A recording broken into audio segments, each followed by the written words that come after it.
Президент былтыр ұлттық мерекелер күнтізбесінен сызылып қалған республика күнін өзінің тарихи тұғырына қайта көтерді. Бірақ 16 желтоқсан тәуелсіздік үшін күрескен, құрбан болған ұлт батырларына тағзым күні болып қала береді. Бастапқы мәнін жоғалтпайды деді. Бұл тұста желтоқсан оқиғасының тарихи салмағы мен бағасы қандай? Бар жоғымызда бағамдап үлгердік пе? Тақырыпты мемлекет және қоғам қайраткері Жақсыбек Әбдірахметұлы Күлекеевпен талқылаймыз. Жақсыбек Әбдірахметұлы, сәлеметсіз бе, студиямызға қош келдіңіз. Жаңа президенттің сөзінен үзінді келтірдік. Жалпы біз желтоқсан батырларын қаншалықты дәріптей алып жүрміз? Осы күннің қадірі, қасиеті қандай?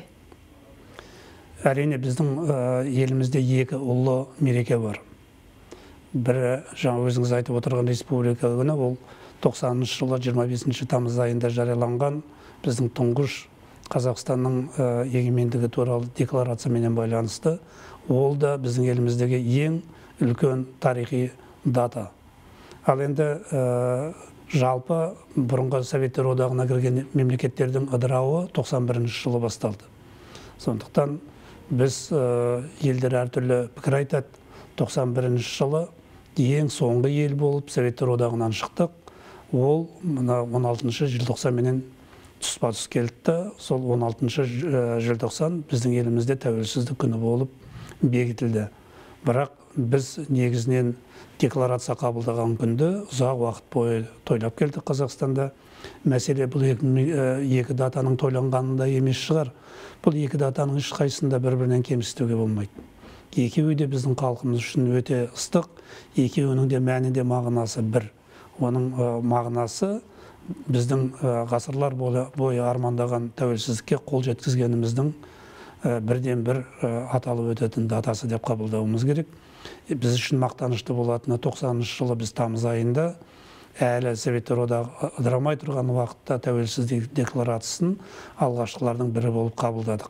Содан кейін Советтер одағының ыдырауы басталды. Сол уақытта әрине біз өзіміздің ішкі сыртқы жағдайдың бәрін ескере отырып, тәуелсіздік күнін мына желтоқсан айының 16-сында жарияладық. Сондықтан мәселе бұның қайсысы үлкен, қайсысы төмен деп айтқандай емес. Ол екеуінің де тарихи орны ерекше. Бұл халықтың ұзақ жылдар аңсаған арманының орындалған күндері деп қабылдауымыз керек.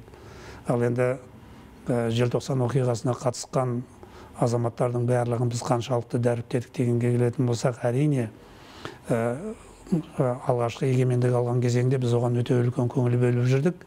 Бірақ бірте кез келген шараның өз түскелене беретіні түсінікті ғой. Сондықтан кейбір жағдайлардың мүмкін толық әлі шын тарихи мәні ашылмауы мүмкін. Кейбір біздің азаматтарымыздың сол кездегі атқарған іс-шаралары толық бағасын алмауы да мүмкін. Сондықтан бірақ біздің көңілімізге демеу болатын нәрсе, қазір біздің қолымызды байлап отырған ешкім жоқ. Әлі де болса қазақтың ортасында ынталы зерттеуші азаматтар болатын болса, олардың барлығы көтеріп, сол тарихи тұлғалардың сол кездегі жасаған ерліктерін бағалаймыз десе, халық оны қолдауға дайын. Сондықтан бұл жерде ешкімді кінәлаудың қажеті жоқ. Бұл жерде біз өзіміз көбірек ынта танытып, сол өткенімізге көбірек шолу жасап, ұмытқанымызды қайтадан жандырып жатсақ, одан қоғам ештеңеден ұтылмайды деп ойлаймын. Түсінікті. Аға, сол 86-ның ызғарлы желтоқсанына қатысты ақиқатты жалпы тәуелсіз қазақ елі қаншалықты арши алдық? Менімше бұл әлі жан-жақты зерттеп, зерделеуді қажет ететін нәрсе. Өйткені көп нәрсе, қазақтың сөзі бар, тауды алыстаған сайын жақсы көресің дейді. Сондықтан бұндай үлкен тарихи оқиғаларға уақыт өткен сайын қайта оралып, толық бағасын беруге тырысқан жақсы. Біз оны толық зерттедік деп айта алмаймыз, өйткені көптеген құжаттар осы уақытқа дейін жабылу күйінде жатыр. Оның барлығын артынша шығарудың қажеті жоқ, оны әртүрлі қабылдау да мүмкін. Өйткені артынша бірдеңені жазуға тырысса, ол жерде эмоция көп болуы мүмкін.